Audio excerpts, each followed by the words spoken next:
Hello, everyone. We're just going to give a moment for people to connect, but welcome today. We're glad you're here with us. So we'll be starting in just one moment.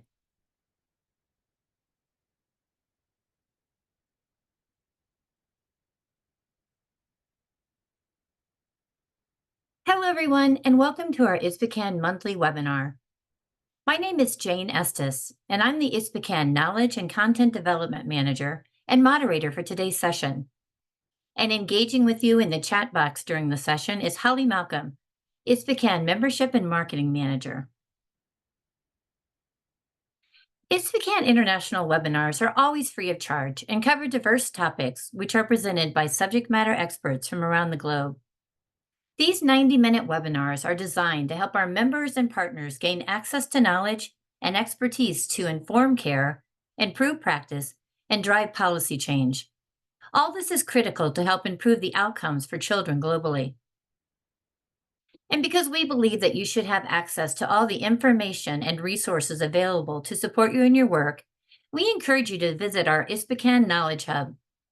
The ISPCAN Knowledge Hub is an open access, centralized library containing ISPCAN and impactful partner resources. This user-friendly hub features ISPCAN webinars, journal clubs, masterclasses, monthly article insights, data-driven global reports, and shared partner and downloadable resources. If you have an open access resource that you would like shared in the ISPCAN Knowledge Hub, please email it to me at partnerships@ispican.org. And now the tips for making the most of today's session. Please engage with us. This session is meant to be an active, interactive learning platform. Please participate by sharing your comments in the chat and your questions in the Q&A box throughout the webinar. We'll use your questions to begin the Q&A session immediately at the conclusion of the presentations. To enhance your experience, you may enable closed captioning from your Zoom control bar by choosing Captions.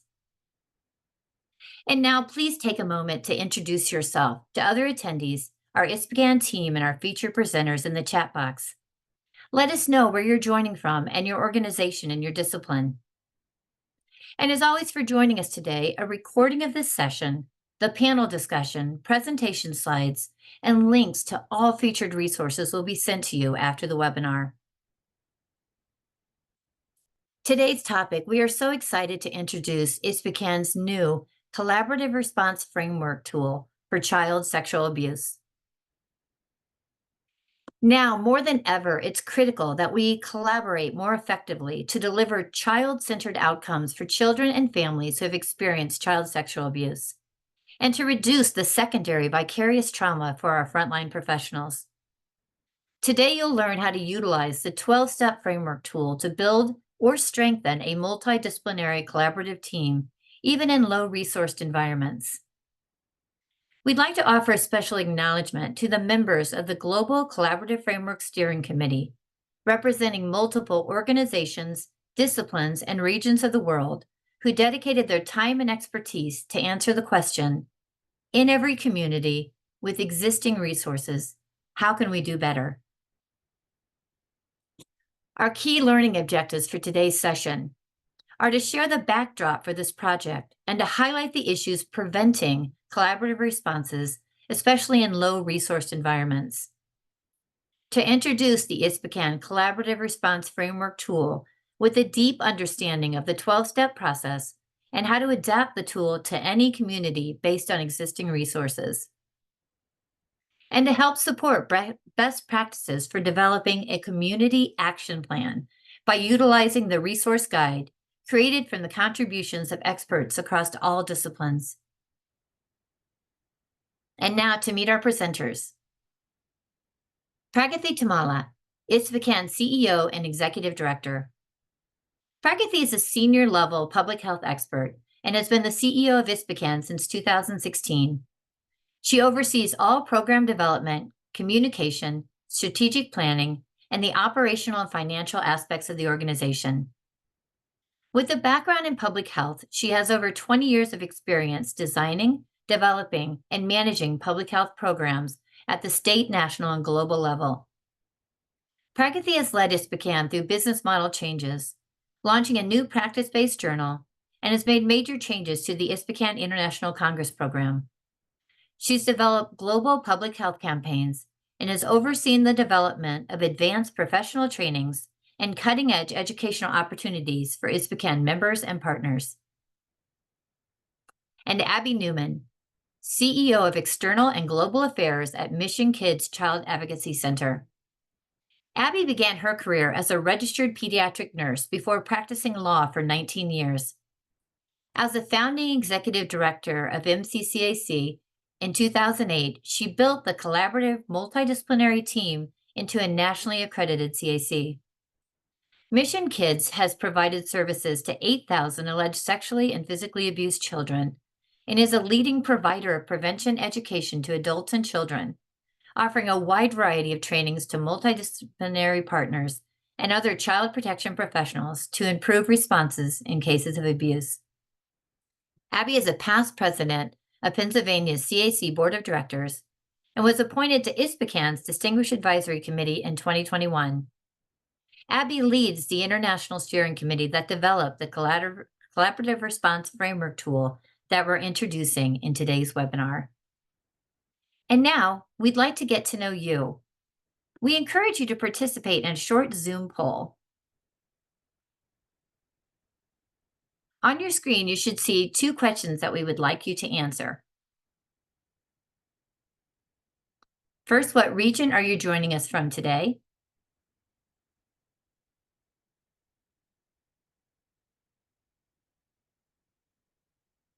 And then what profession and discipline are you also representing today?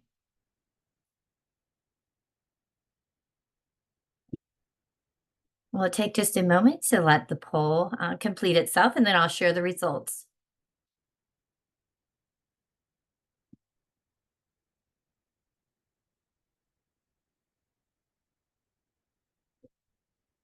Thank you for participating, everyone. We still have answers coming in.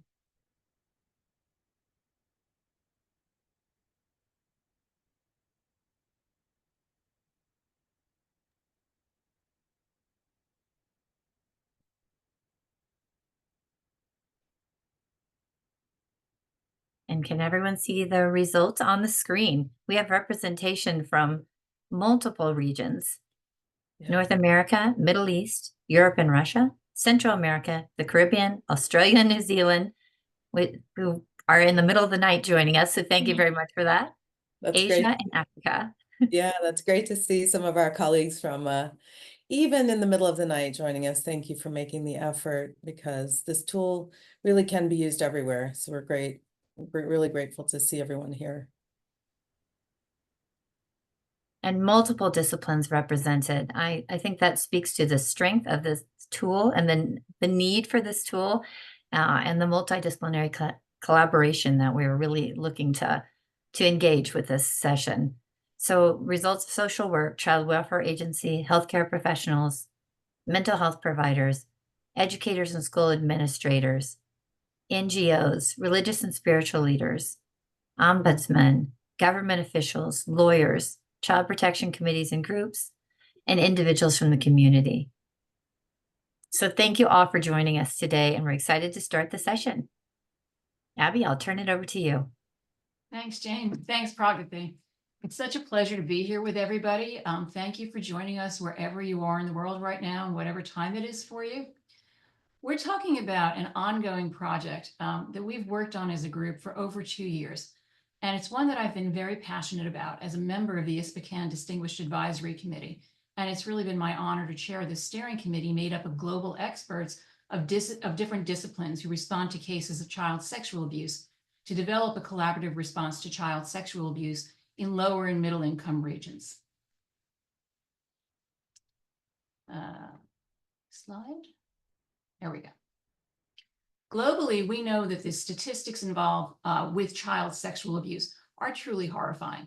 It includes that 8% of men and 20% of women have been sexually abused before the age of 18, and that the overwhelming number of victims do not receive services after the abuse. This is not a prevention project, but it's a project aimed at getting better responses for victims after the abuse occurs, specifically in areas that don't have the resources for a child advocacy center or a Barnahus model. We know that collaboration works when it comes to responding to victims of child sexual abuse. I'm one of the co-founders of Mission Kids Child Advocacy Center. We're located in the United States.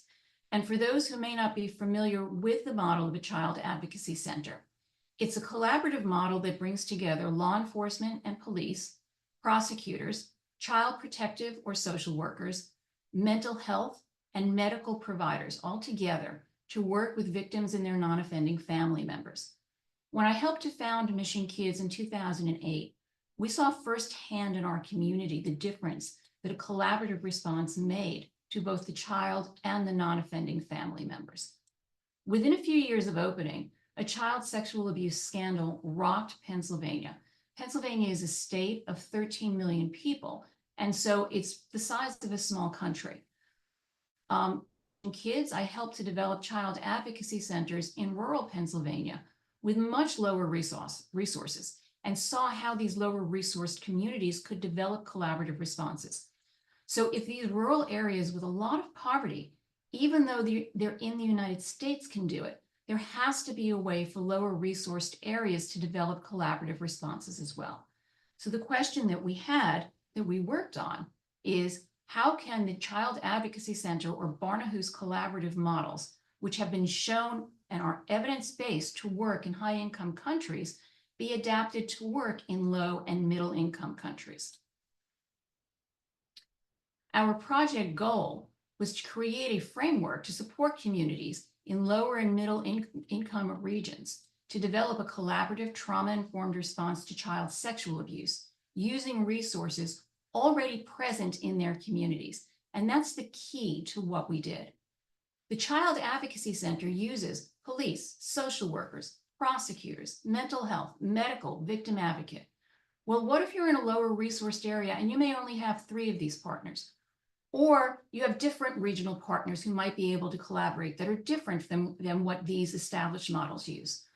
We believe that the collaborative responses with whoever is already present is better than dedicated professionals working in silos. This framework specifically addresses child sexual abuse only, not other forms of child abuse and neglect.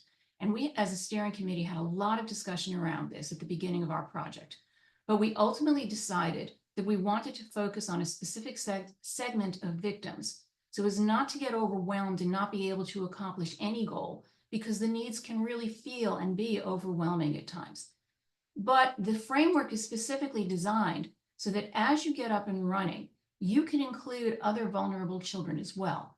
And that's what happens specifically with child advocacy centers in the United States. The movement started out strictly as child sexual abuse, but is now expanded to include physical abuse, trafficking, and other forms of commercial sexual exploitation of children, other forms of neglect and maltreatment, and prevention education programming.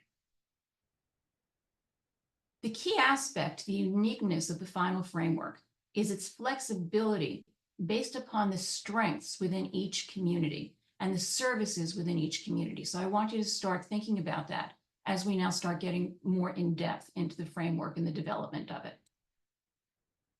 Our first task to make sure that we had representation as widely as possible and to identify leading international experts in the field of child sexual abuse to participate on a steering committee to guide and inform the project. Those members and where they're from and their disciplines are up on the screen. Experts were dedicated. We met via Zoom monthly for 2 years. Our meetings began in June of 2022. And there was a lot of work that went on in between meetings as well. And as you can see, we included all the different disciplines who might be responding to child sexual abuse using the CAC or Barnahus model, and tried to cover a wide global spectrum of experts. The steering committee started by looking at some of the issues that may prevent collaborative responses in communities. Some of those included lack of financial resources, cultural beliefs and norms, lack of support or trust in and from law enforcement, the judiciary, or the government, and lack of agency resources. At the beginning, it seemed like this could really be an overwhelming process. we knew that we wanted to eventually conduct focus groups. And so we then went on to discuss what was it that we needed to know when we started working with focus groups. So to get up to that point, we first started by getting IRB approval for what we were doing, like it was a research project, although that is not how the project started. But that's what we did to make sure that what we were doing would end up being evidence-based and scientifically informed. So we got IRB approval from Tel Aviv University in Israel. A literature review of all the existing literature having to do with collaborative responses to child sexual abuse was completed by Dr. Carmit Katz and her team at Tel Aviv University. We created a global survey that gave us background information from different regions of the world to inform the focus groups when we conducted them. We distributed that survey internationally, and if you were an ISPCAN member at that time, you would have received a survey to ask for your participation. And then when they were received back, we reviewed over 300 global responses to questions about what people on the ground were seeing regarding child sexual abuse and resources in their communities.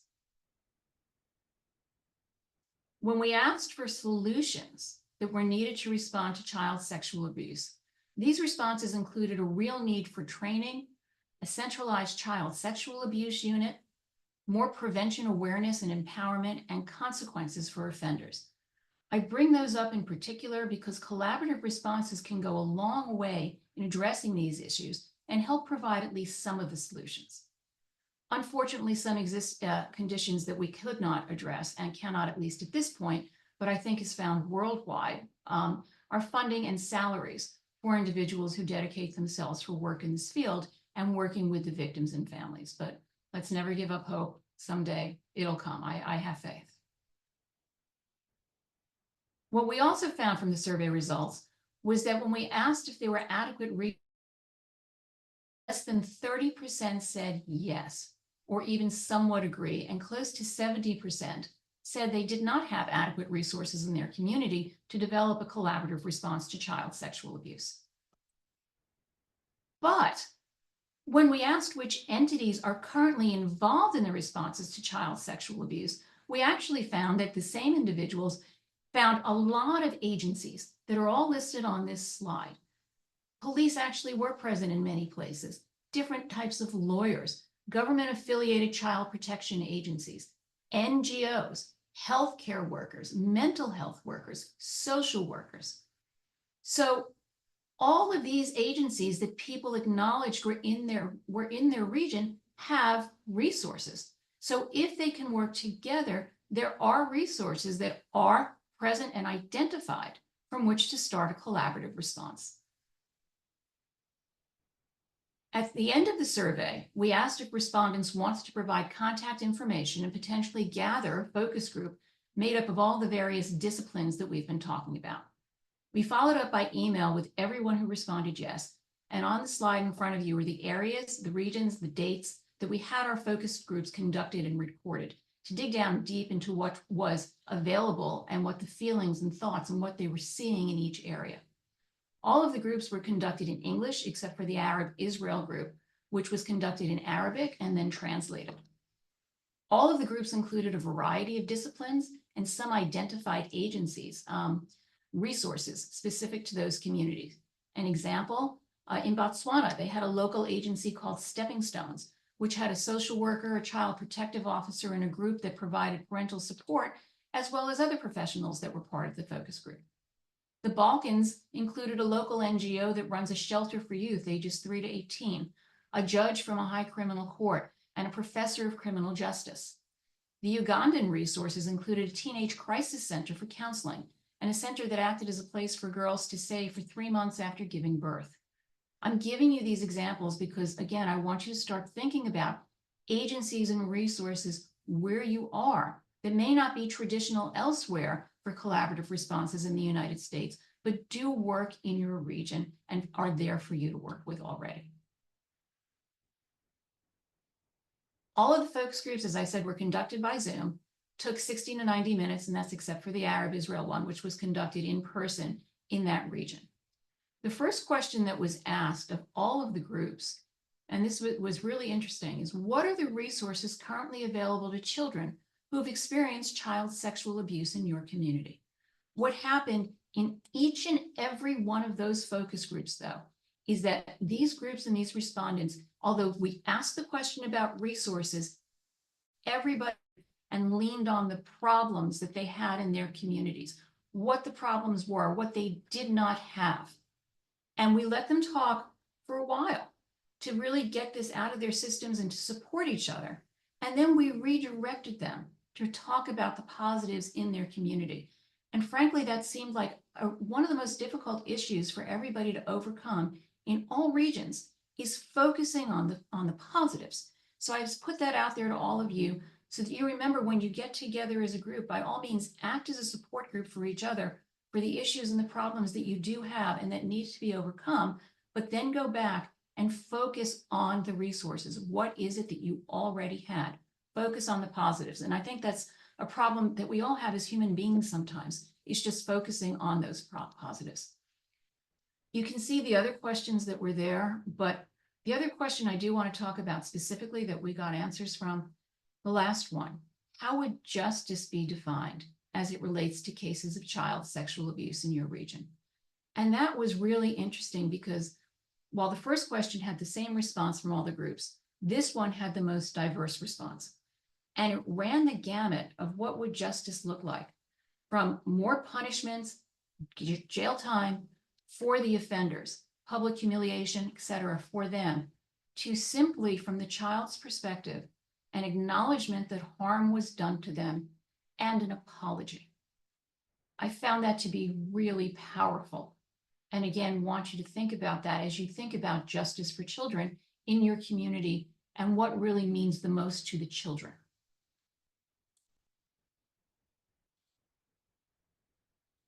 Once all of the surveys and focus groups were analyzed, we took all the information from the focus groups, everything that we heard, and we came up with a 12-step process that communities can take with what they already have to develop a collaborative response to child sexual abuse.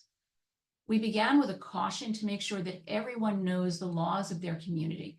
And while you may want to work together to change them, make sure you don't violate them. Then start with identifying supportive responders in the community, how to build your team and specifics of the response in a step-by-step manner.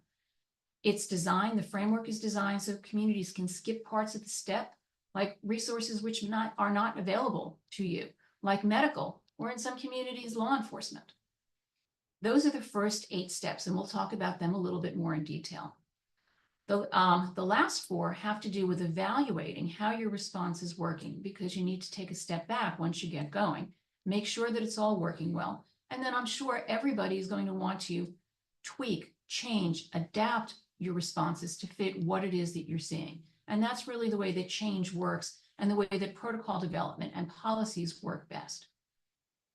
Significant point that I want to make and that we're going to continue to reemphasize is that more important than the number of participants that you have on your team is the commitment of each of these participants to the project itself, to fashion a coordinated response to victims in a manner that puts the child's well-being in every sense at the center of the response. And a very easy way for you to know if somebody is committed and able to do that is that everybody on your team should be able to leave their egos at the door when they come into a meeting to develop and evaluate and create and implement your response, and wear the hat always that is best for the child. For the general protocol, in your community, these questions need to be considered and will influence what the protocols work best for your region. And if I haven't said it yet, I also want to make the point, all of the protocols are going to look different because all of your regions are different. The same way that in the United States, there are close to 1,000 child advocacy centers, none of them are exactly the same. The same for all the Barnahus models. So these protocols that you develop are going to be unique to your community, but grounded on principles that work best for your region. Consider the civil law regarding under what conditions a child could or should be removed from the family and who will make those decisions on removal. So this is obviously important in addition to the criminal aspects of the case. If there's a safe place to send the child if they're removed from their home, and whether it meets their needs, or is this something you need to work on in your community? Will the community punish the family if they bring these facts into the open? And if so, what can you put into your protocol to make that less likely and to help the family? Do traditions, religions, or customs discriminate against or ostracize the child?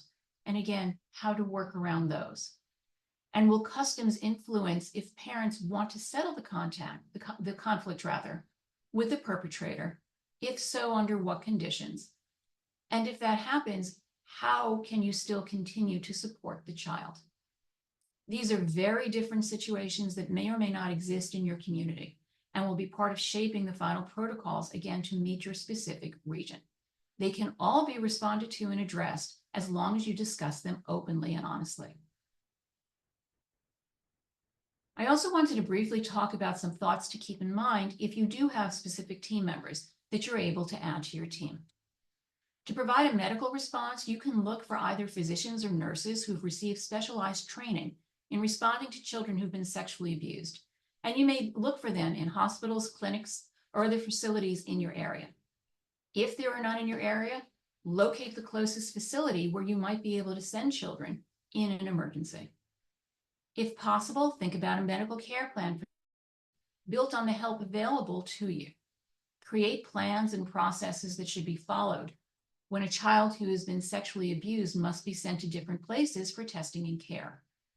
And remember that some treatments and tests are time sensitive, and that means that they have to be carried out before a definite certain amount of time has passed, or the values and the results are not going to mean anything. These include lab samples after an assault that might need to be used as evidence in a criminal case, and treatments for sexually transmitted diseases and HIV. And these things may need to be done for the child before anything else is done in your response plan. If available, timely child-centered medical responses can address immediate health concerns, help reduce the psychological trauma experienced by the child and the family members. They can prevent further abuse or mental health complications by identifying and addressing immediate threats to the child's safety and well-being, can help build trust between the child, family, and professionals, and may help ensure accurate documentation of physical evidence, which can be critical for legal proceedings and investigations. Another team member that is important to think about, if they are available, are those who may be able to support the mental health of the child and non-offending family members. Mental health therapy is an important part of the healing process for child victims and their non-offending parents and family members. Children impacted by child sexual abuse may experience severe emotional reactions requiring monitoring and/or crisis intervention. Recognition of these emotional reactions is part of the education necessary for all team members, as well as the impact of child sexual abuse on the victim, family, and community, both immediately and over the long term. Don't assume that all of your team members automatically know this information, even if they're dedicated to a best response for the child. We don't know what we don't know outside of our own expertise and lens and discipline. If your team just doesn't understand the effects of child sexual abuse and what they're seeing in children and their supports, they're not going to be able to effectively work with the victim's family or the communities. When possible, identify team members who can provide support and/or counseling to the victim and family during the investigation and afterwards. And these team members can include social workers, counselors, religious leaders, and trained lay people to take on this role. This is very important for the support of the child and the family. Evidence-based therapy models have been developed to respond to youth who have experienced child sexual abuse. If it's possible to obtain training, children in low-resourced regions have successfully benefited from culturally adapted evidence-based mental health treatment. Some of the models are listed on this slide, and there are a couple of links where trainings can be found. Don't worry about getting this immediately. These slides will be available after the presentation on the ISPCAN website for you as a resource, and you can go back and find them there. Law enforcement and police these were one of the most complicated areas that we discussed. We know and we heard from communities where police cannot be a part of a multidisciplinary team, either because culturally child sexual abuse is still not recognized as a crime, distrust of the police, or just lack of cooperation. And that's one of the reasons that we started by saying to make sure that you know the laws of your area and make sure you're never going outside of the law, even as you may try to change it. Protocol should address under what circumstances, if any, law enforcement should be contacted if there are legal resources available for the child and the family. Regardless of whether the police can be involved, as part of your protocol, ask what obtainable justice looks like for the child and family. Again, obtainable, because that might be different in your region, and how you might reasonably work towards obtaining that justice on their behalf. If you're able to have law enforcement as part of your team, we highly do recommend it. Police can work effectively in many ways that other disciplines cannot, and they can be instrumental in obtaining legal justice, and they can be a force for good to help you build community relationships. The police that work on a child sex abuse investigation should receive training in the responses of a child and community to child sexual abuse. And ideally, these individuals should be analytical thinkers who are able to always put the child first. They need to be able to work as part of the team and be prepared to share information when necessary. They need to be well supported by their departments. And almost most importantly, I think, they need to be able to build community relationships. I want to emphasize collaboration can start with as few as 2 committed agencies and individuals to create a child-centered and collaborative response to child sexual abuse, using the resources already present in your community. The framework itself and more of the step-by-step specifics can be found on the ISPCAN website. The website link is at the top of this slide, or you can go to ispacan.org and find it as well. When you go to that link, you'll see what's on this screen. And now I want to pass this over to my colleague, Pragati Tamala, who's going to talk more in depth about using the protocol, because we want you to get started on this now. I'm going to stop screen sharing and over to you, Pragati.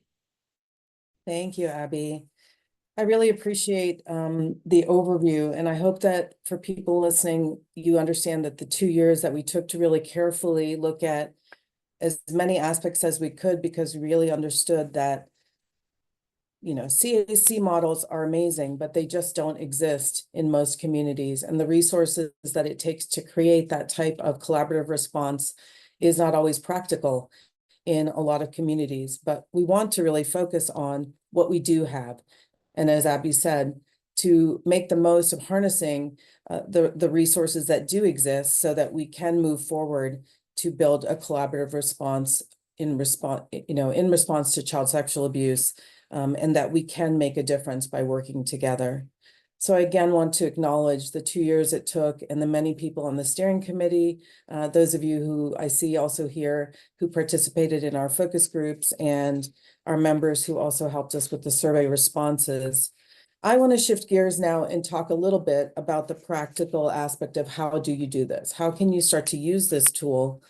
And really talk a little bit about why ISPCAN is now investing and focusing on practical tools and resources and solutions for us to start to change the dialogue and move towards solutions and start to work together, bringing disciplines together and sectors together so that we can come up with creative solutions. So I thought I would start by taking you to the main page of the website so that you could actually see how to get to the tool. So along the top bar, if you see the resources section, you would go down to this collaborative framework tool. And I think by walking you through this, it will just help you see how accessible and easy to use these tools and resources are. And we intentionally built it this way so that it would feel doable and accessible and not easy, but somewhat easy for you to be able to start to work on building a collaborative response plan. Because we do know that by standardizing the plan, having some protocols in place, it really helps us to improve the quality of the response that we do have to children. And that ultimately will help the entire system evolve. It will help us to tap on the resources that do exist in every community. It will help us to collaborate better with our team members and build those relationships so that ultimately the children, the communities, the response becomes so much better in every way. So as we go to this page, I thought I would just take a minute to share with you the overview. Some of the background that Abby covered today, you'll find here. You'll see the list of our steering committee members who participated in this project.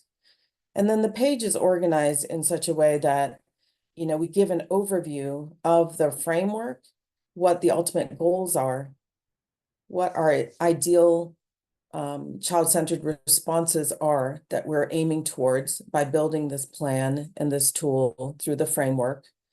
And we really hope that even you use this as an explanation, perhaps with the people that you gather within your community.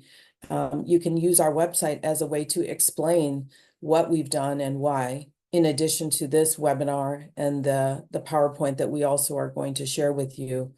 Because sometimes it's a matter of just stopping and getting everyone to be on the same page with you so that you can move forward together as a team.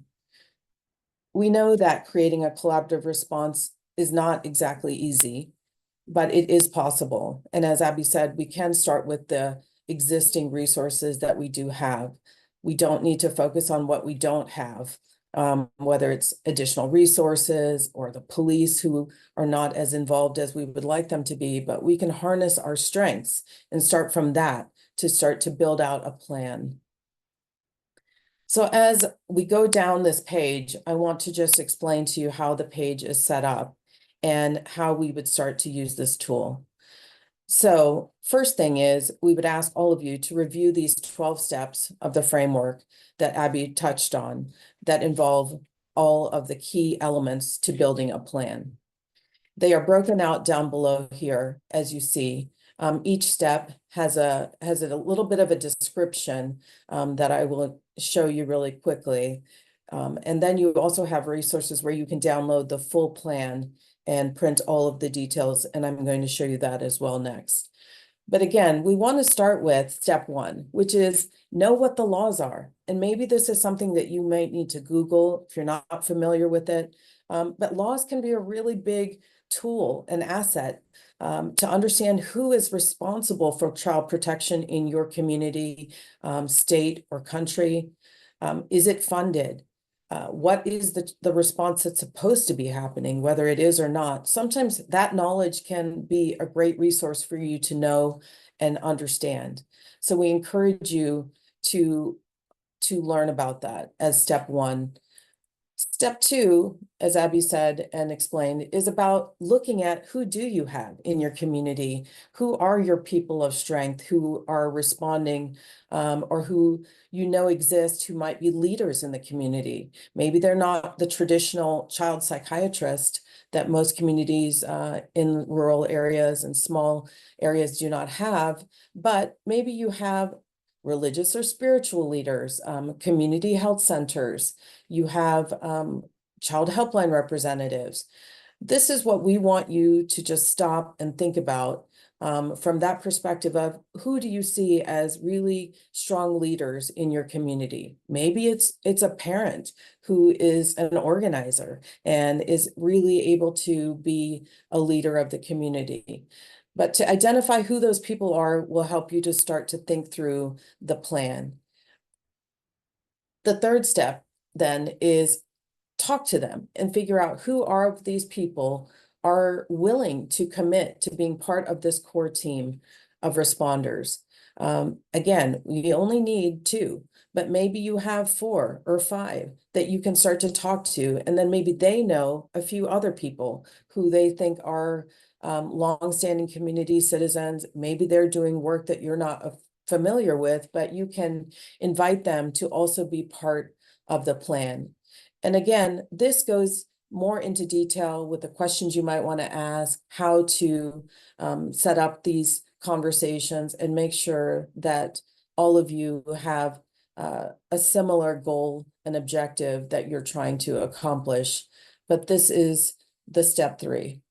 Step 4 is about making sure that you have a child-centered approach among all the members of your team, because you all want to be speaking the same language, mainly that this is a child-centered, child rights-based approach. And as you have these conversations, to really think about how you can encourage this and be more supportive to the child in the community. And you might brainstorm together and think of various strategies, communication strategies of how you can best align and create that child-friendly environment. The 5th step is maybe identifying, where are your child-friendly spaces? You know, are they in the schools? Is it a community center? Do you have a clinic or a hospital nearby where you can say that you want to look at that space and make sure that it is friendly to children, it has privacy, that you might be able to make it a little bit more child-friendly in the having a few toys or in the furniture or the setup, so that it makes you're mindful of that as you are thinking about bringing children who have been allegedly sexually abused. You have a safe space that everyone is aware of and knows where it exists. The 6th step is our most involved step, and this is where you start to build your actual plan of response. How is CSA going to be reported? How will it be communicated to your core team who's involved in the response? How will you involve a legal or law enforcement response if that's possible? Do you have medical care and clinics right in your local community? Or do you have to identify where that closest clinic or hospital might be? And how will you all follow a similar protocol again? Because by standardizing this response, we are making sure that we're not missing things on certain cases, that you are maximizing the resources that are available, and you are helping to really build a better system of care in your community. So this is important that you look at all of these various possibilities. And then, of course, also looking at the mental health response. Who do you have who might be able to counsel or speak to the child and be able to bring some sort of support and guidance, even through the child welfare system. So if the child needs to make sure that they are able to stay in school, what other resources are there for making sure that you can help address some of the other social determinants of health that might be affecting that child's stability, safety, or well-being. And again, this goes into much more detail in the full plan, which I will show you next, but I want to quickly talk about these last few steps, which I think are really important as well, about coordinating the team and making sure that even as your team, you are holding regular meetings and making sure that you're talking to one another and connecting so that you know what is working, what might need to be adjusted as you are building this plan. What are those things that you may need to update or change in your procedure that might be more effective in terms of how you help move a child along in the process of their healing. And then you definitely want to try to maintain this response plan, which we have purposely built into a fillable form. This fillable form is something that we were really invested in bringing forward because we wanted to make sure that the plan could be documented and institutionalized, where it was printed and saved, and we could have a copy of that with all of the relevant contact people listed, so that no matter which person was working on triaging that child, everyone would have the full plan available to them to see what the process was. if a new person came to work in the medical clinic, they would also have this plan already to know what is the standardized way that we wanted to handle child sexual abuse cases in this community.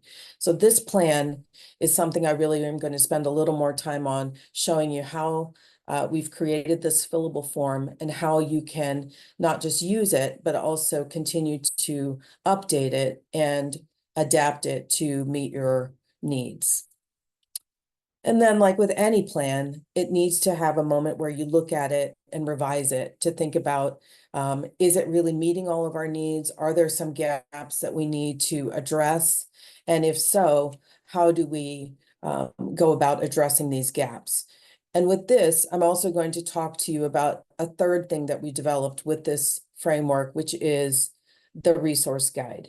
And the resource guide is our attempt to bring together all the resources that we knew currently exist in every sector to help you fill any of those gaps that you identify as needing training in, needing additional information in. And I will show you that resource guide next. But, monitoring the plan is how we make sure that what we thought was going to work. Many times, we all have plans, but there's always some adjustment that needs to happen for us to really achieve what we intend on seeing as the best outcomes for children. And step 10 is about assessing the case results and progress. So keeping those records, making sure that we can try to keep track of the child's medical health and mental health progress, of course, with privacy in place so that you're guarding the child's safety and well-being at all times, and making sure that you are doing it in a way that has no additional trauma or victim blaming that happens with the child. But by tracking and trying to see the progress of the child, you will have a way to be able to see what is working or not.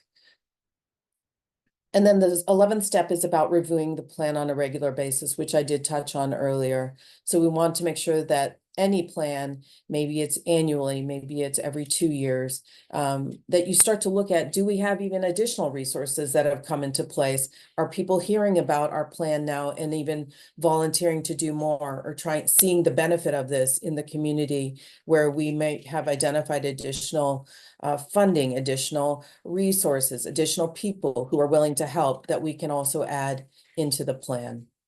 And so the 12th step is again about ensuring program sustainability. And to us, that means making sure that you are also valuing your team, finding moments to celebrate the successes, making sure that you are also building in maybe some wellness or additional trainings to keep people engaged and continually learning, so that the plan and the level of care, the quality of care in your community continues to improve.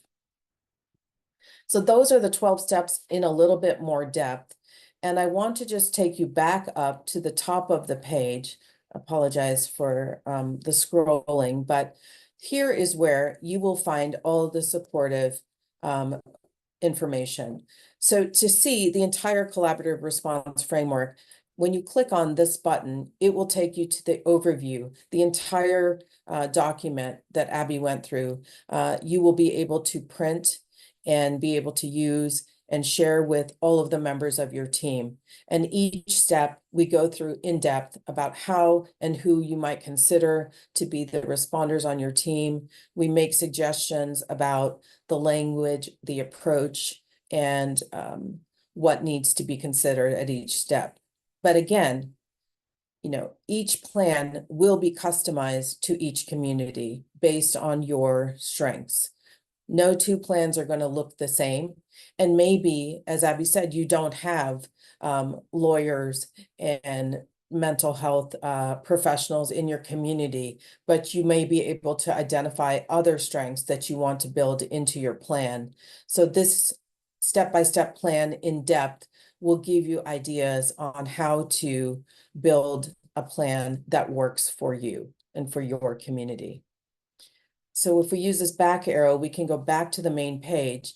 And this is what I want to spend a couple of minutes on showing you, because this was what we hoped would make it even a bit easier for you to build the plan and actually be able to institutionalize this, have a plan that you can save, add the relevant information to, make sure that everyone who is on your core team has a copy of this plan with all of the relevant information organized and available to everyone in the same moment in time. So as you see, each one of these is a fillable field where you can add the key responders, maybe from the social work genre, if you have. If you don't, you skip this section, and then you go down to look at, oh, do I have child welfare agency workers available? Who are they?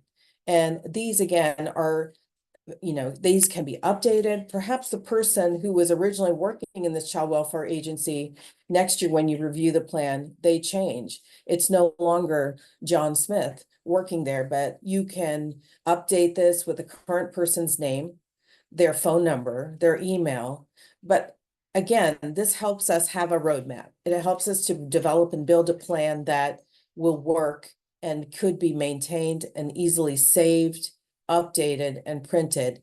And step by step, through each of the steps of the plan that we're asking you to consider building, that you will be able to use this fillable form to organize all those details. So as you sit together with your core team, you would be able to fill this out together, make sure that everyone is on the same page, and that everything that you are all committing to do, again, becomes captured and everyone is committing to the same plan of action. And again, by having that standardized plan, we know that coordination will improve, the outcomes for the children will improve, and we will eventually also hopefully improve the entire system of care in that region. So I'm not going to go through every single field here, but I think this gives you an idea of how each of these areas, gives you an opportunity. You don't have to fill in everything again. It's based on what strengths you have in your community. But as you do fill out these fields, this PDF is something then you can save here in this upper, you download this, you fill it out, you save it onto your computer, you can print it, and you can also go back and revise it. So this is something that is, as you start to organize your community and think about your plan, you can use this fillable template to help build your actual plan. Additionally here, we have the full concept note, everything that Abby went over about how we created this framework, what was involved, our focus groups, the survey results. You can get more details about this concept note here. I'm not going to show you that, but I would like to take a minute to focus on the resource guide.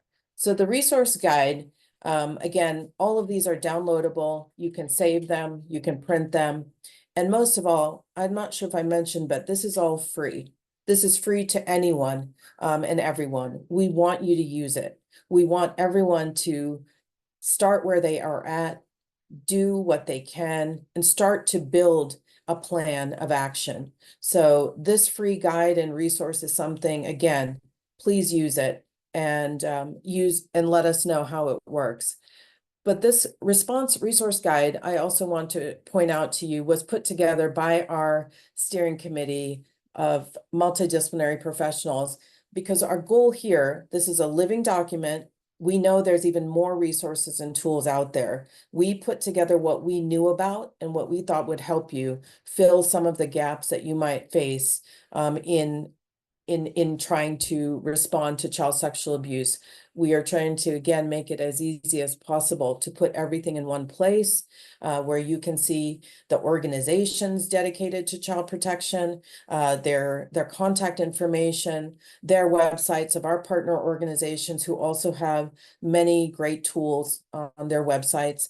But we wanted to make it easy for you to access and see what else might help you fill some of the gaps that you're currently feeling or facing in your teams and workforce. We have national and regional organizations, but again, we need you to help us build this resource. It's a living document, and you may have other ideas, other resources that you can share with us. And I'm going to show you on the webpage also where you can submit tools and resources as you start to look through this, or you implement your plan and you start to see, oh, like I know about this, a great resource, maybe in Spanish or in a different language that my region people can use to help learn more about some of the mental health techniques that lay people can even help to provide in their communities. Maybe there's a great training. Again, we want to be as collaborative as possible. Every tool and resource is all for all of our benefit. So this is, we don't really, it doesn't matter if it's through a different organization. We want to pull together all of the best resources that we have to help you be successful. So we go through what we know about evidence-based collaborative responses, some of the guidebooks, and some of these things are obviously going to be much more in-depth and detailed. You don't need to read or look at all of this, but it's meant to be a reference guide for you. So if you have, excuse me, a need, or you're looking for something in particular, you might use this to help you find something you're looking for. So as I go back, this guide goes on through every sector, through the medical response, through the social care and case management, some tools and resources that we know exist in social work, different trainings or tools, assessment tools, things that we thought might be helpful to you and your community as you're getting started and trying to build capacity and expertise. These might be the things you add in slowly in additional trainings, thinking about gaps or areas of improvement, things that you want to continue to build in terms of response and prevention. So again, the tools go through every different discipline, the legal, the trainings we know, the forensic interviewing tools and resources or trainings that we know of.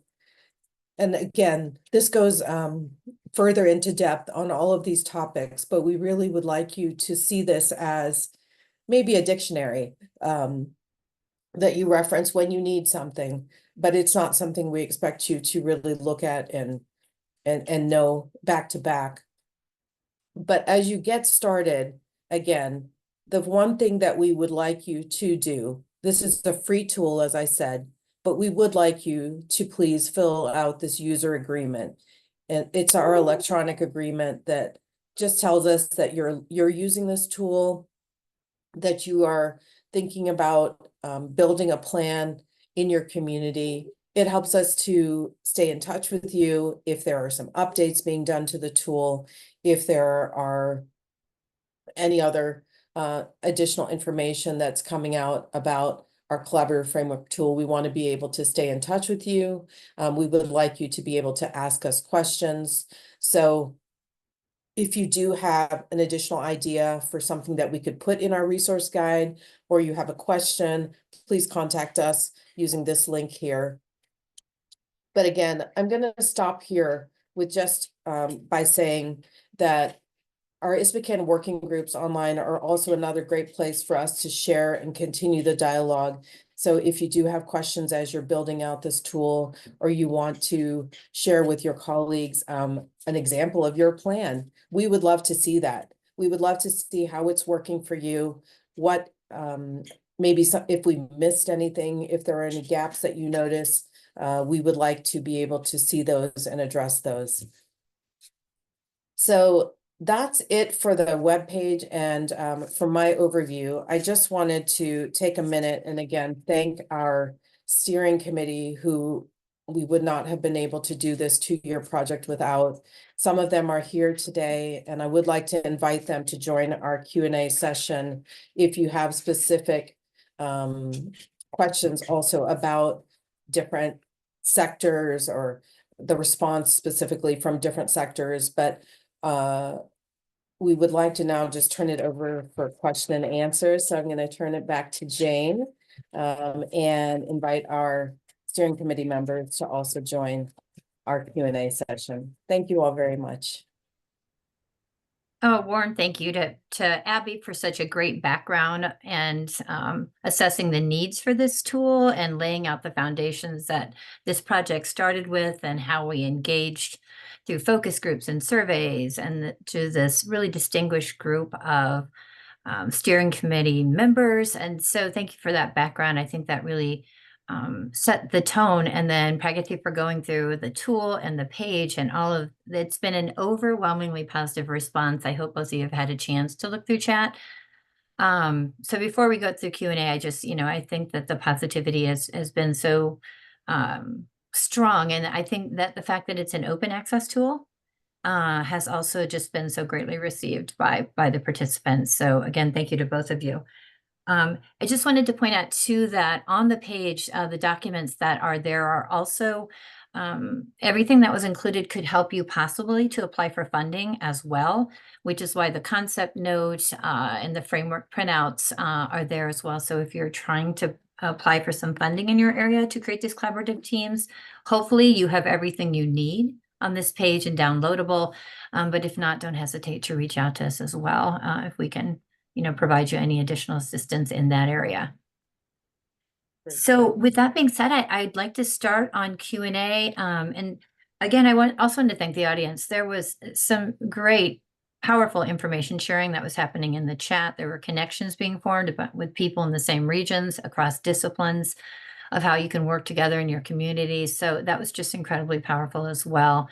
And I know a few of you shared some links to some resources in the chat for each other.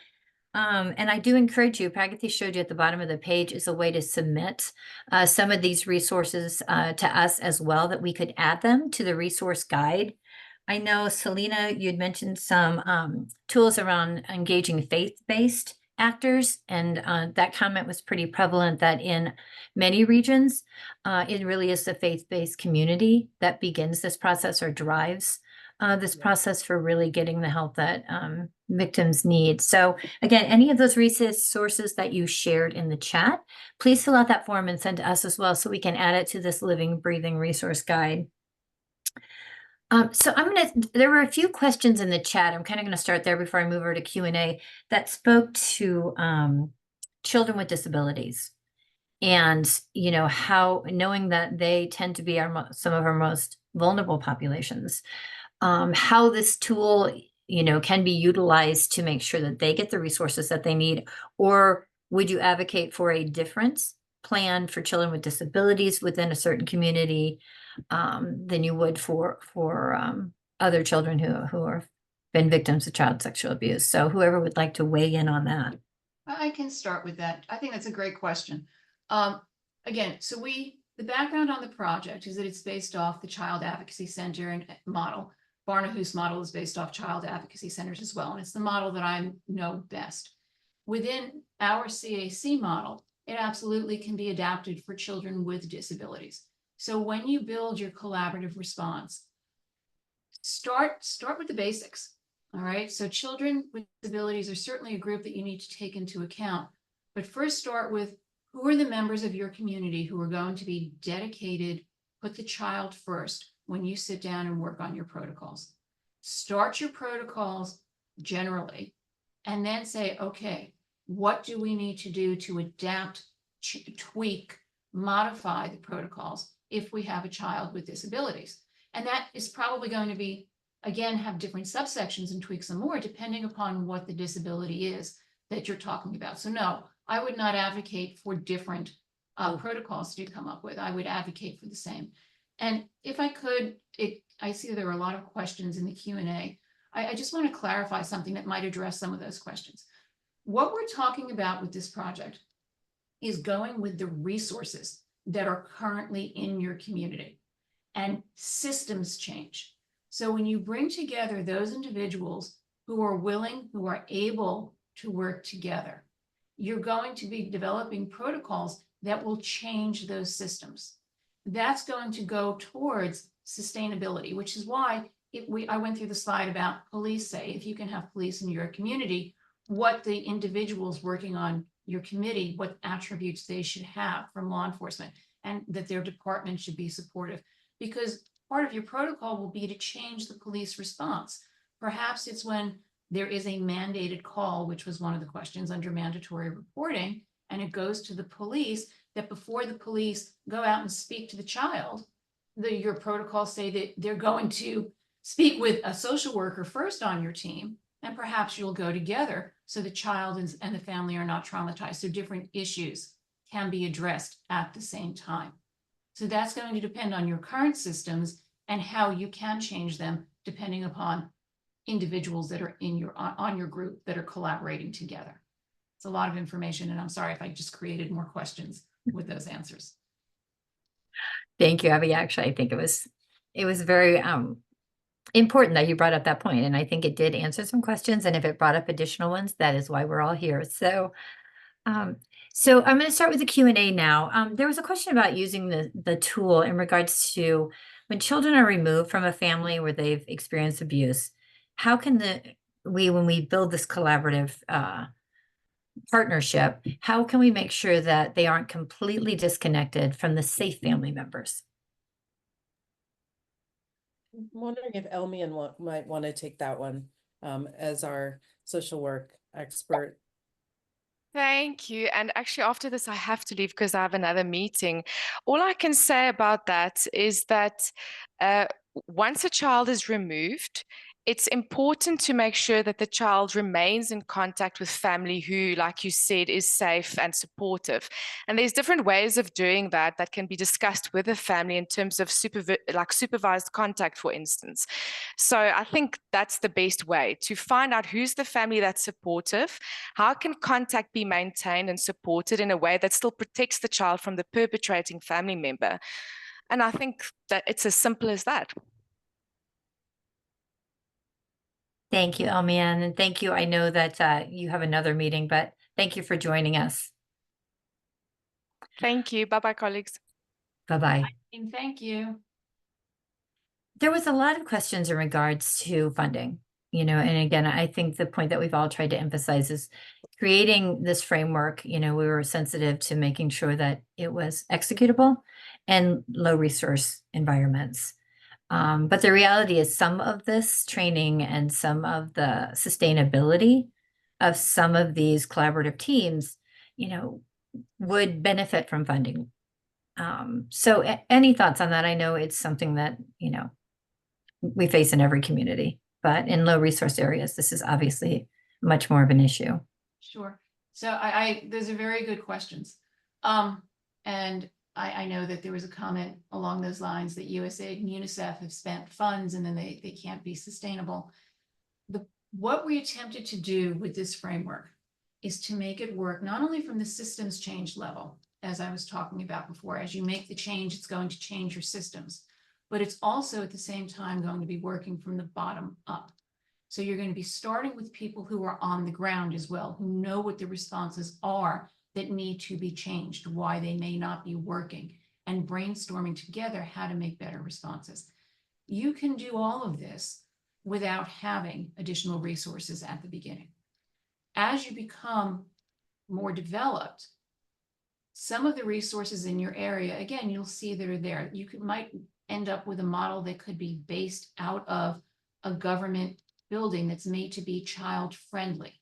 And so that could be your space. They might decide as they're moving forward and they see the change that it makes to their citizens, to their communities, that they can provide that coordinator.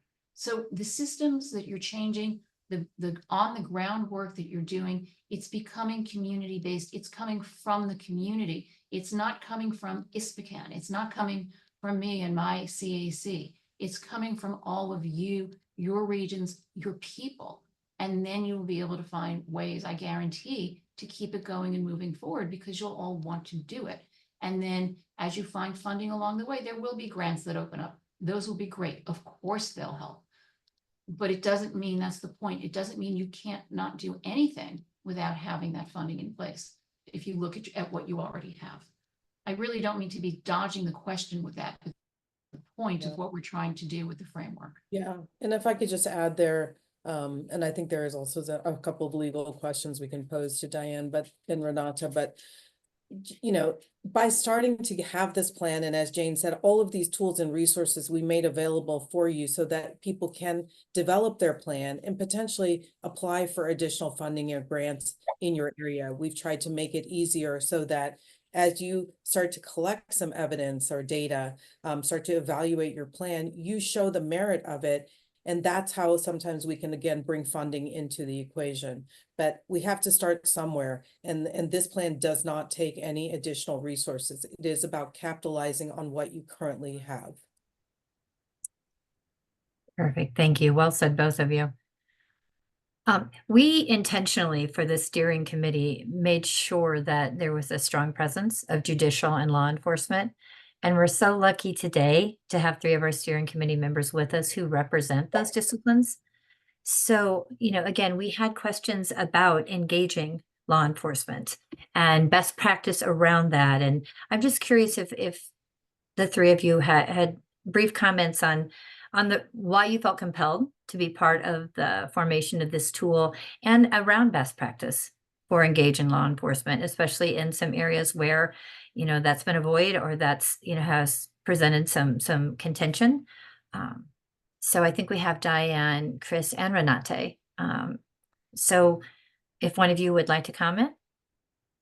Yes, morning, everyone. I'm not sure if you can see me, but hopefully you can hear me. Yes? We can see and hear you, Diane. Okay, I can't see myself. Sorry. Okay, so why was I compelled to be a part of this amazing journey? First of all, CSA has no borders, either geographically or in terms of the various disciplines that must interface if the child is to be given the support that he or she needs and if the system is to work. Now, as someone with a legal background, we are usually very almost to the end of the process, if you will. So the child is given the medical support, the psychologists work, the social workers work, and so on.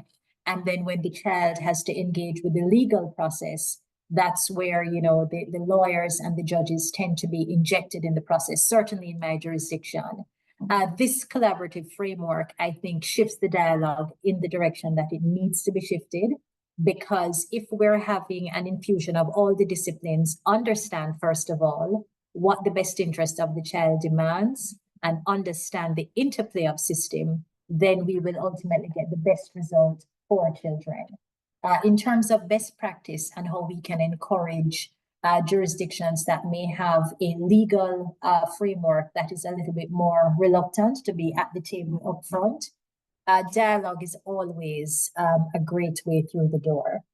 So I think there would be very great benefit to having those discussions with critical stakeholders in the judiciary, within the legal framework, both defense and prosecution, so that they can understand, what the mindset is, what's the vision for this framework, and engage them in the implementation from the outset. So it doesn't feel as if it's being foisted upon the stakeholders and they're being told that they have to do this. And I think the value of the framework is just so obvious that that kind of open dialogue early in the day before you introduce it among your local stakeholders and players is in fact the way to go. In Jamaica, we have had ongoing dialogue. I'm not saying that we are where we need to be, but certainly some years ago, the Office of the Children's Advocate, which I have the privilege of leading at this time, introduced child justice guidelines, which really sought to marry best interest practices that would promote the experience that children had in the criminal justice sector and otherwise. And it was very slow in terms of the start. But once we got police officers of various levels, members of the judiciary, and the family court at various levels, and lawyers in the same room having a discussion, the traction is there. And so I'm recommending that as a first step in to have persons aware of the tool and very excited to use it. And once they start using it, I guarantee, because of how thorough it is and user-friendly and adaptable to different jurisdictions, it will be a win-win. Thank you, Jane. Diane, thank you so much. Well said. Renate or Chris, would you like to provide any comments?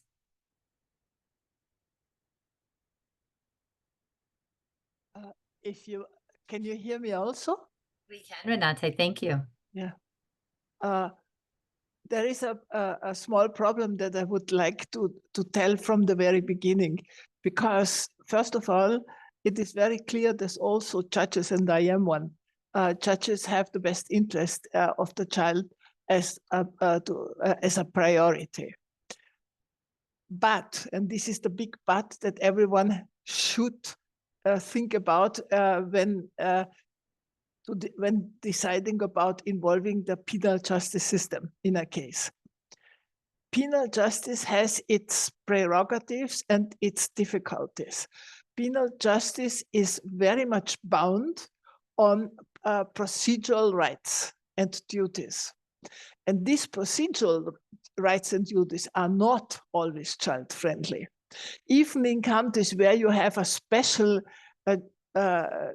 judicial system for children, even there, it is not always child-friendly.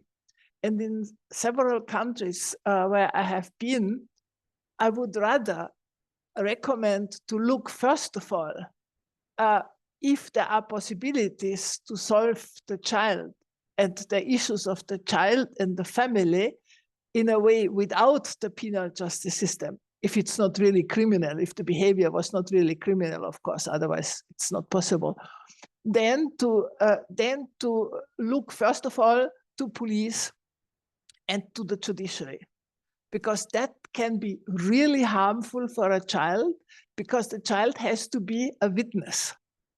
And without protection and guidance, and in quite a lot of countries, there is no protection and guidance for a child witness.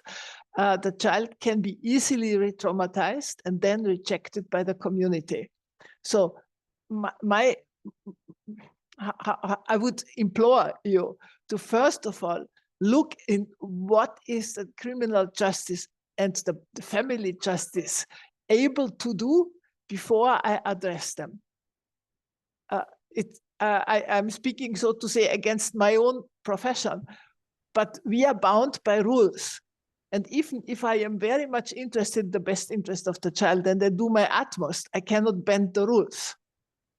If I have to, I have to see if a child is capable to be a witness, yes or no. If I see the child is capable, then I can be careful, but I have to ask several questions. I have to.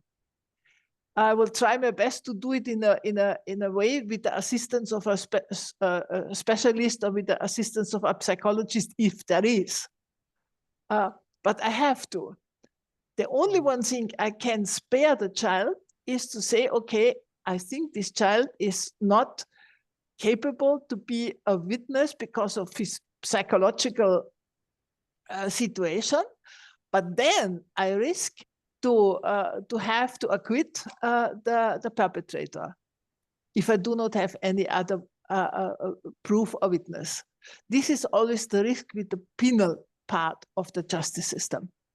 Thank you, Renata, so much. The only one thing I can do is to see what is in this special case the best interest of the child. Thank you for listening.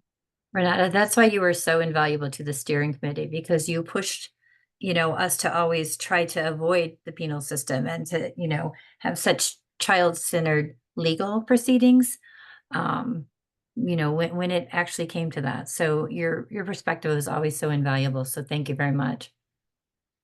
And Chris, are you with us today? Do you want to share with us?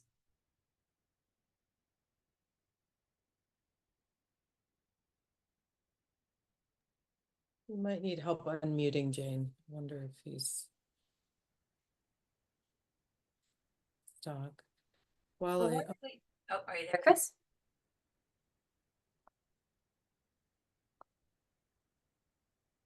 Well, while we wait for Chris, I did want to address, there were questions around gaps in communities, which I know was a priority for us as well, with the steering committee, is when you don't have representation from a discipline, you don't have mental health professionals, or you don't have social workers, or you don't have established child protection systems, who fills that gap? And how does the tool speak to that? And how does the tool adapt to handle those situations? And I think you both hit on it a bit, but I didn't know if you wanted to comment on that as well. Sure, that's exactly why why the tool was made. So if you have gaps, you can still collaborate without the gaps. I mean, we specifically heard, I hate to keep picking on police, but communities where police could not be involved, where there was such a fear of the police in these communities for various reasons that nobody would participate if they were. Well, you can't have a CAC model or a Barnahus model without the police. But you know what? In your community, that doesn't mean that you should not have a collaborative response to child sexual abuse for your children. That's what this framework is about. And yes, it is easy to go through in the framework. And in terms of filling the gaps, sometimes you can't. Sometimes you can't, at least not now. But that doesn't mean tomorrow you can't. And as the team grows and success becomes evident, you may have others join and you will find your own way. The purpose of the tool is to be creative, to think out of the box. What do we have? And with what we have, how can we work together to make this better where we are? Yeah, and you're not alone in trying to figure it out. So you have you have a teammate who may have other ideas, or as you start to harness the strengths that you do currently have, you will both start to identify and maybe even draw into more people who want to be part of this team. So this is how we start where we are at, and continue to build and fill those gaps if we can, as Abby said. If not, even just being collaborative and coordinating between those two people is still better than people, having a random response, different every time a case comes through, in a less organized way. So ultimately, that's the goal, is to keep Absolutely. working towards filling in and addressing those challenges together. Yes. And I love the way you both said it. Your team on day one may look very different on day 365. I mean, that's actually the ideal goal, right? Is that you begin to engage and you begin to build other disciplines in and fill those gaps. Yep. Chris, I think you might have the ability to speak now, I'm hoping. Can you hear me? Can you hear me okay now? Yes, we can. And by the way, I have to point out that it is the middle of the night for Chris. It's probably 3 or 4 a.m. So thank you That's for right. being here. 3:22. Just briefly on policing issues. My background in policing goes back to 1976, and I say the two biggest changes in law enforcement in my time is number one has been DNA, and number two has been child abuse. What everyone forgets is that people think it's just policing thinks it's just dealing with children's issues, but I remind everyone that when we add a child to a policing situation, whether they be a witness, or offender, or in this case, a victim, it adds another level of complexity, and that needs to be acknowledged by policing and most of all by senior administration. It takes a lot of experience and expertise to become highly competent in this work. In my opinion, it's 2 years just to get to the basic level and 4 to 5 to be really highly competent. Unfortunately, in police environments, they tend to roster people through. The relationship with police and other organisations is critical. Some jurisdictions, I think, sends a bad message where they put women officers only in this work. It's more appropriate that women interview victims, etc. But the fact is that male are invariably the perpetrators, and we need a male officers working in this area to make it very clear that it's unacceptable. There's always demands, there's always learnings, and it's about the police have to work with other agencies and reprioritise as to what is the most important approach that will be in the best interest of the child. And once again, you just never stop learning. It is critically important work. I think the big mistake everyone makes is that because it doesn't appear, and I use the word appear, to be violent, etc., it tends to get a lower priority, whereas the fact is this type of abuse destroys lives for their entirety of victims unless they're well supported in recovery. So it is the most serious of offending. Thank you. Thanks, Chris. And for generations, Yes, unfortunately. generations. So thank you so much. There's a question in regards to where the tool starts, i.e. for this isn't a screening tool. Abby or Pragati, do you want to speak to kind of to where the tool starts, and does the resource guide contain screening, abuse tools, or, how you engage in that process at all with the tool? This framework is about building your team. It is about looking at each other as not us versus them. It's how are we going to do this together? Even whether it's the police, who maybe weren't always helpful and able to be on your side, or it's about finding that one person maybe that or two people in the community who are willing and who are of like-minded thinking, who want to collaborate, and starting to build that team so that your coordinated response is harnessing what you do currently have in your community. There are assessment tools. There are things to help you develop, hopefully even going towards putting up prevention tools at some point, where you have maybe some signage in your community center that makes it like a child-friendly place where people feel comfortable even reporting. You have to start where you are at and what is currently happening in your community. And again, this plan will look different. In 50 places, we will have 50 different tools, because everyone, you may be starting at a different point where, there may or may not even be a law to report child sexual abuse. But regardless, you have to think about what can I do? How do I start to organize the response? Starting with the people who you have on your team, to start to look at what strengths do I have and what can we do to move forward. Perfect, thank you. We spoke a lot about law and judicial and police, and but there's a lot of comments in chat and Q&A with the same concerns about engaging governments or engaging existing child protection systems who have, gone one direction, that might be not as child-centered as this collaborative tool would like it to be. And so, any thoughts around the same concerns when engaging governments, local governments? Yeah, well, it's the same thing. Is there somebody there who will be cooperative? Maybe they don't know how to be cooperative. And it could be that the local governments, I'm not talking about the large picture, but the local governments want to be helpful, but they don't know what it is. Somebody put in the chat Darkness to Light, which is a model in the USA. It's available online. It's a wonderful training tool. It's online. If there's a cost, it's very low.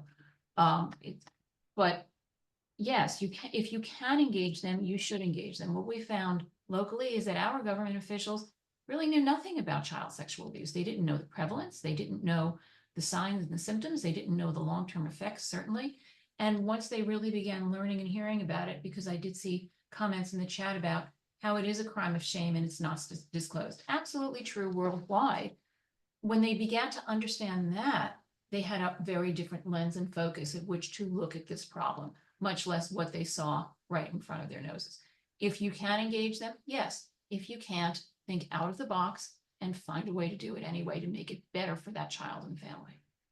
So Abby, you're saying that this collaborative team could exist outside of an established local child protection system if need be, not ideal. Correct, but if need be, just don't, exactly, thank you, Jane. Do not run afoul of your laws. We don't want anybody going to jail. We don't want anybody getting in trouble with your local government. But with whatever those laws are in place, if you can't engage government, that doesn't mean that you can't provide some other kind of response, help, and support for this child. If I could just jump in to follow on from Abby Jane, may I be permitted? Yes, I just want to support wholeheartedly what Abby has said. I have seen in various jurisdictions where persons who actually are very close to the problem and who have consistently worked solutions in a piecemeal way, but nonetheless solutions, they actually lead the way. And when you have that groundswell in terms of persons who are so invested in finding a solution and pushing for that solution, sometimes governments pay attention to that, and then that's a precursor for the law either being amended or being implemented. So I think it's very important to be very consistent, to do what you know works, in a way that is respectful of your local law. So as Abby says, you're not running afoul of the law, but you're perhaps showing how practice with an informed kind of approach can make the results better. And so you would be the trailblazers, so to speak, that would lead to that legislative change. It's very important to find even one or two players within the local government or national government who either have had an experience with CSA from whatever perspective, or who is very willing and open to learning and listening. And then that person who is on the in can be your way to help create the change that needs to happen at the national and local levels. Just wanted to make that intervention. Thanks. Brilliantly said, Diane. Mm-hmm. There were a lot of comments as well about just positivities regarding how much mental health professionals are engaged in this tool. I know that Esther is not able to join us, but she was a huge advocate on the steering committee in regards to making sure, and all perspectives, that the mental health of, not only the child, but also the non-offending caregivers, and to honestly the frontline professionals, and how you protect those professionals from burnout and their own trauma, their vicarious trauma. And so I think you'll see that in the resource guide. We appreciate the comments that acknowledge the fact that that is a huge part of the tool and the framework and the supplementary resources. So, and Esther was a huge part in that. There was also a question / comment about, age specific action plans. And there was also some comments about adapting this to things beyond child sexual abuse. I don't know that we spoke to, why this initial tool was child sexual abuse. And right, it was. But if you look at, many of the similar principles would apply, as Abby mentioned earlier, to regardless of what type of child abuse is happening, the same type of collaborative response could be applied. We narrowed it into child sexual abuse in order to just make sure we were taking one problem and looking at it across the board. Sorry about that. But so it can still be applied across the board, and that's important. Can we unmute for the people who want to raise hands, Jane, and just let people ask their question now that we're at time? Could we have a... I just want to add one more thought to what Pragati just said. Start at step one. We started at child sexual abuse as step one, because when we started looking at everything, it became overwhelming and we couldn't focus on anything. Please, that's the first point. Start at step one, get it working, whatever that is for you, and grow it from there. Go ahead. Perfect. I do know we're at time, so I want to let everyone know who needs to go. I know it's been a very full action-packed 90 minutes. If you would like to stay on, I'm going to stop the recording, and then I want to just remind you of a few things before you leave. I'm gonna stop the recording so then we can open mics for additional questions if you'd like to stay. For those of you who have to sign off, please know that Abby's slides, I know there's a request for those, will be sent to you, but they're also on the page already that Pragati went through, so you can access those immediately as soon as you disconnect. And I just would really encourage you, there will be a very big survey after you disconnect, and we really do use the information to continually, try to make our webinars more powerful. If you have specific questions even about the tool, you can put that on that survey as well, but it should just take you 5 minutes. If you have to click off, it'll appear in your screen. So for now, Pragati, if you want to stop sharing your screen.